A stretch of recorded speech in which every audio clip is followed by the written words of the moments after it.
All right, YouTube, I'm gonna do a video for you real quick on how to adjust the valves on these STIHL 4-mix engines.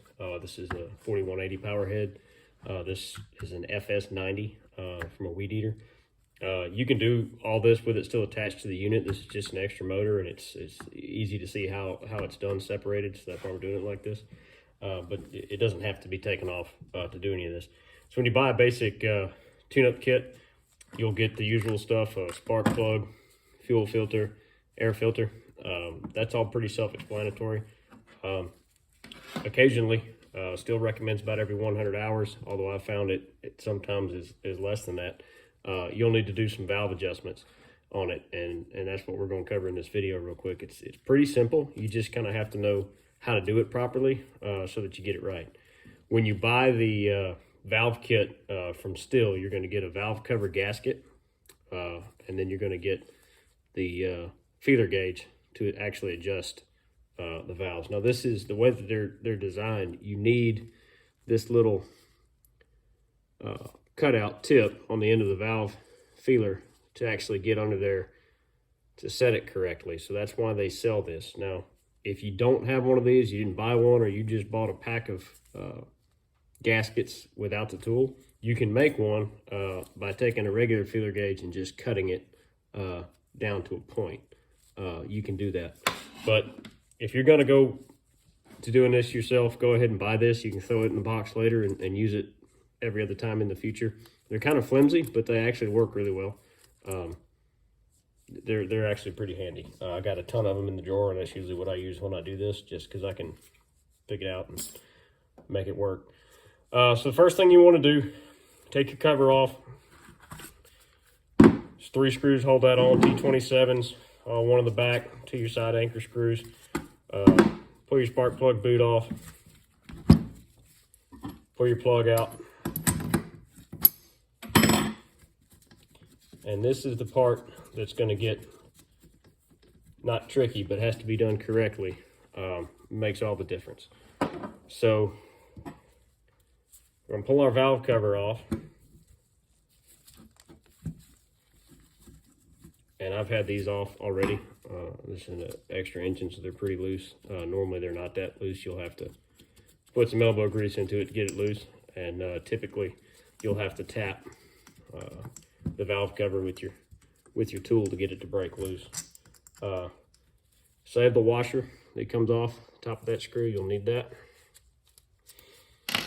Like I said, sometimes you'll have to tap that loose. So when you pull this off, you'll see your used valve cover gasket in there. Go ahead and pull that off and get rid of it. Don't even risk reusing it. Throw it away. If you're going to do this, do not reuse it. Even if it looks good, if it doesn't look damaged, throw it out. These things are cheap, and you don't want to be sucking air under here leaking. It's just not worth it. Put a new valve cover gasket on there.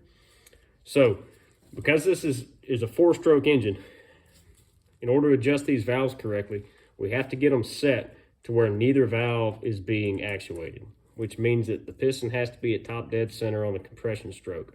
Now, the way that these valves work, there is a compression release on the cam wheel, but if you set that, you don't have, like a typical 4-stroke, in order to bypass that compression release, you'd have to go usually about a 1/4 inch or so past top dead center to miss that release, but you don't need to worry about that on these. Just dead top center, you'll be fine. Now, you can do it kind of the old school way. You can stick something down that spark plug hole, and you can turn the flywheel over or pull the cord and watch it go up and down until when you're at top. But the problem is you don't know which stroke you're on. Now, you can still do that by looking at the valves, but the easiest way, and STIHL has made this easy to do, on the flywheel, there's a mark. If you can see this right here where it says STIHL and has an arrow, that's top dead center. So you center that arrow on the screw for your ignition coil, and that puts your piston at top dead center. Now, the only thing you have to do after this is make sure it's top dead center on the compression stroke, because you may be on the wrong stroke. The way you check that, grab your flywheel, or if you're doing this with it mounted to the machine, you can pull the cord a little bit gently back here and turn the flywheel. Sometimes you can reach through with your fingers and move the flywheel. You want to turn it back and forth right and left and see if the valves move. If they move, and these are moving, you're on the wrong stroke. So what you do is you turn that flywheel, complete revolution again, until you get the arrow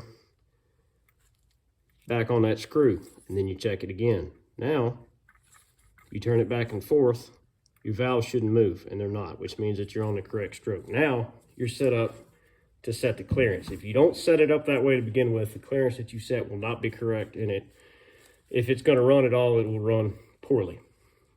Now, what you want to do is clearance-wise, you want to feel just a little bit of drag on this feeler gauge. You don't want to have to force it in or yank it out, but you do want to feel it rubbing. So what we'll do is we'll set it just underneath this rocker arm. And I can feel it rubbing, but there's no resistance. The only reason it's rubbing is just because gravity's holding that rocker arm down. So that's way out of adjustment. That's your intake. Check the exhaust. That's not even close. I can't even feel it rubbing. Now, typically on these, the exhaust is the one that gets out. They both get off, but the exhaust tends to get out worse. And you'll be able to know that because when you go to start the machine, it'll feel like there's 50 pounds of resistance on that pull cord. And what's happening is that valve's got so far out of adjustment that compression release isn't working. And that's your indication that it's due for a valve adjustment. So these are 8 millimeters. The best way to do is with a small socket. You can do it with an Allen screwdriver, but it's hard, or a nut driver, excuse me. So the way we'll do this, and you'll be surprised how little you actually have to turn this to make an adjustment. So while you've got the gauge in there and you're moving it, just make a small adjustment. Just, I mean, an 1/8 of a turn, 1/16 of a turn, and that right there did it. Maybe a little more. And you'll see, like I just did, if you'll take the wrench off the top of the rocker arm, you'll get an accurate reading, because sometimes that wrench will push it down. See, that's too much right there, what I just did. You can probably hear that rubbing. That's too much. Back that off just a little bit, and it doesn't take much. That's perfect. Same thing on the exhaust side.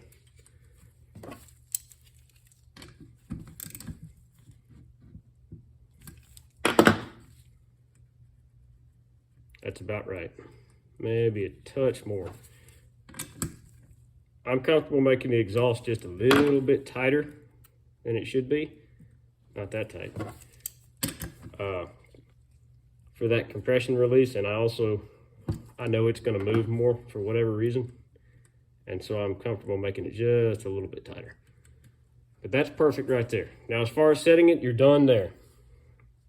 Do not wrench down on these things. Just turn them gently. Take our new valve cover gasket, install the new gasket, valve cover back on, screw with the washer. Now, I'm sure there's an obscure torque setting from STIHL, and I don't know what it is. I've never really needed to do that. Just tighten this thing down as tight as you can get it, hand tight. Don't strip it out, but tighten that thing down. Don't be afraid to crank it down. That's it. As far as setting valves, you're done. You're good. That part's over with. I don't think we need to go in the spark plug and air filter installation. You guys can probably figure that out. Fuel filter, just while I'm here, it's pretty straightforward. I'll show you a trick though. If you've got some forceps, something like that, they work great for getting these filters out. Hemostats. Reach down in the tank, grab that filter, pull it out, and I'll show you a trick, because if you pull this off and let that line go back in the tank, it's going to be hard to find it. That's why hemostats work great for this. Grab them, lock them down, then you can pull the filter off the end of the line. Install your new filter, and you don't have to worry about that fuel line backing back down there in the tank where you can't get to it.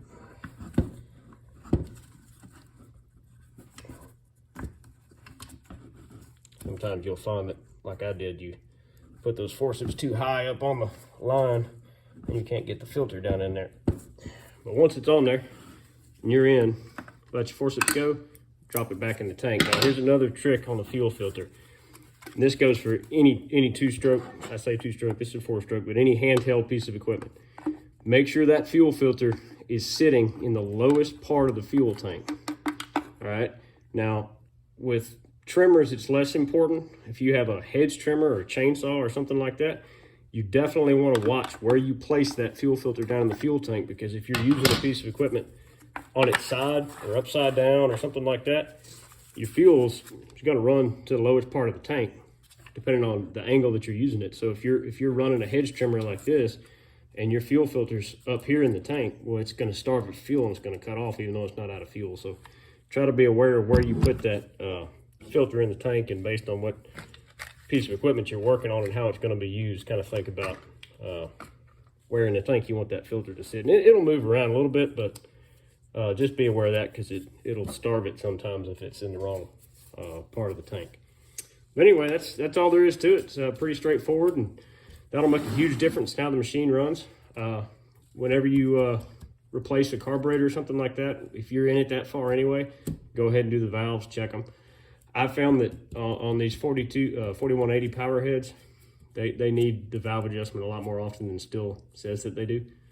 But anytime you do carb work on it, that's a good time to do that. If you rebuild the carburetor or have to get in there for anything, that's a good time to do it. And for the most part, the carburetors and the valves tend to kind of need servicing around the same time, especially depending on what quality fuel you use and how you're mixing it. You should be mixing it 50-to-1 correctly, but we know that's not how that happens. So just kind of keep an eye on it. Another thing that'll save you is fuel filters. People forget about that a lot, just as a regular maintenance thing. Fuel filters and air filters are hugely important. People kind of knock them, it's just an air filter, whatever, big deal. It will make or break your motor. So if you open the thing up and it's got grass and all kind of junk in there, change it out, clean it up. Fuel filter especially, those are real bad about getting debris down in the tanks. Drain the tank, blow the tank out with an air compressor, run some alcohol through it. Not with the machine running, I don't mean that. I mean just pour it in there, wash the tank out. Refill it with some good, properly mixed fuel. Replace that fuel filter and keep all that junk from getting pulled up into your carburetor and into your motor. Anyway, that's all there is to that. It's pretty simple, guys.